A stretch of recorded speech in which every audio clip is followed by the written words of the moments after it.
Kita perhatikan dalam surat Al-Baqarah ketika Allah menggambarkan sebuah episode pertarungan antara Talut dan Jalut. Walamma fasala Talutu bil junud qala innallaha mubtaliikum binahar. Ketika Talut keluar memimpin pasukannya, kemudian memberikan arahan, innallaha mubtaliikum binahar. Allah akan uji kalian dengan sungai.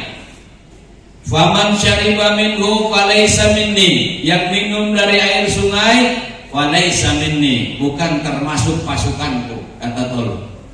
Karena ini sungai ujian, bukan sungai fasilitas. Kalau sungai fasilitas untuk dinikmati, sungai ujian orang diuji di situ, komitmen apa tidak. Sekelompok pasukannya, ini komandan gak bikin duit keboga, barang dahar ke ayah, laka duit laka pepanganan, harap lewat sungai oroli ginung, mikir ke orang komandan mikir, Primen harus ngelawan tentara Jalut sama oroli minum. Ikut teorinya sebagian pasukan. Ketika diperintah ini sungai ujian, hati-hati. Wa qala alladziina yadhunnuna annahum mulaqullah kam min fi'atin qalilatin ghalabat fi'atan katsiratan bi'idznillah. Allah. Justru yang tidak minum, yang tahan, yang komitmen kepada instruksi komandan, pimpinan, itu yang mengatakan berapa banyak pasukan yang kecil dan lapar bisa mengarahkan pasukan banyak yang gembrot-gembrot dan duitnya banyak. Sudah lewat, perutnya kekenyangan. Apa bilangnya? La taqata lana al-yauma bijalut. Wis kuharap gak katanya orang bisa perang. Pengennya turun. Go, alasan. Jadi alasan itu selalu akan muncul kepada orang-orang yang akan berbuat baik.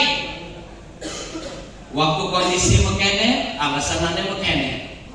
Waktu kondisi mekonon, alasannya mekonon lagi. Waktu belum lewat, benar bisa ngelawan Jalut. Aduh, tengah lapar.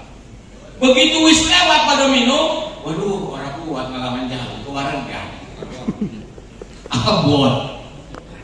Karena keluarga yang 300 ini hablum minallahnya kuat, kualitas ruhiyahnya kuat, kualitas spiritualnya kuat. Makanya puasa kita ini harus jadi bekal kemenangan. Tarawih kita harus jadi bekal kemenangan. Baca Quran kita harus jadi bekal kemenangan. Zikir dan sholawat serta istighfar kita harus jadi bekal kemenangan. Bukan sekedar kemenangan pemilu, tapi kemenangan kita untuk meraih surga Allah Subhanahu wa Ta'ala. Allahu Akbar. Merdeka. Karena itu seluruh pengurus DPC, DPRA, BPC dan Kortapil, apalagi calonnya, apalagi yang udah jadi calonnya, harus terus meningkatkan kualitas ruhiyah dan spiritual kepada Allah. Tiap Lailatul Qadar di mana saja bisa turun, bukan hanya di masjid, bukan hanya di musola, di rumah juga turun. Yang penting kitanya lagi ibadah, lagi tilawah, lagi zikir, lagi istighfar. Syukur-syukur bisa iktikaf di masjid. Syukur-syukur. Andai kata nggak ada libur kerja, harus di rumah, enggak apa. Ajak anak istri kita untuk bangun, untuk menggapai Lailatul Qadar. Jadi yang pertama, syarat kemenangan itu bagaimana kita menjaga kualitas spiritual kepada Allah Subhanahu wa Ta'ala yang buat seluruh kader, buat seluruh struktur, buat seluruh para alat dan bakal calon. istighfar itu sehari 500 minimal. Minimal 500. Ketua DPC, ketua DPR 300. Tapi boleh melampaui. Boleh melampaui. Dewan 1000. Ah, 1000. Dewan 1000 mah isin masih. 2000 kalau dewan. 2000. Istighfar salah tanda tangan istighfar. Jadi harus 2000 kalau dewan mah.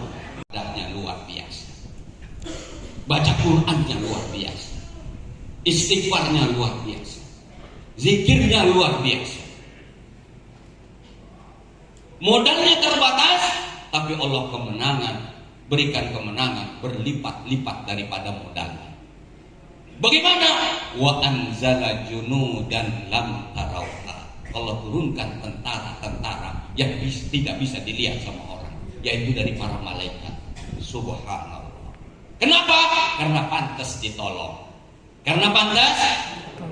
Lamun kita pada ruhiyahnya bagus, spiritualnya bagus, ibadahnya bagus, ngajinya bagus, semuanya bagus, dengan keterbatasan yang ada, Allah punya alasan untuk memberikan pertolongan kepada kita semuanya, dan PKS dapat kemenangan besar insya Allah.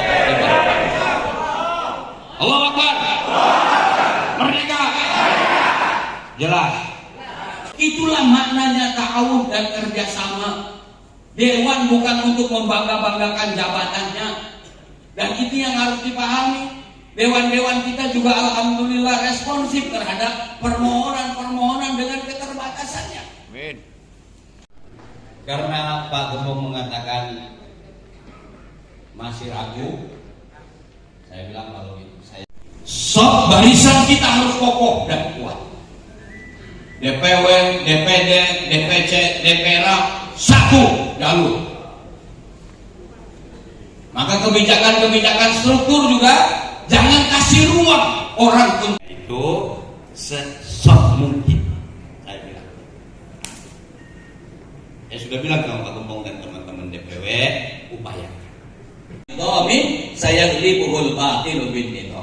Kebaikan yang ditampilkan tanpa strategi bisa dikalahkan oleh kebatilan yang ditampilkan dengan strategi.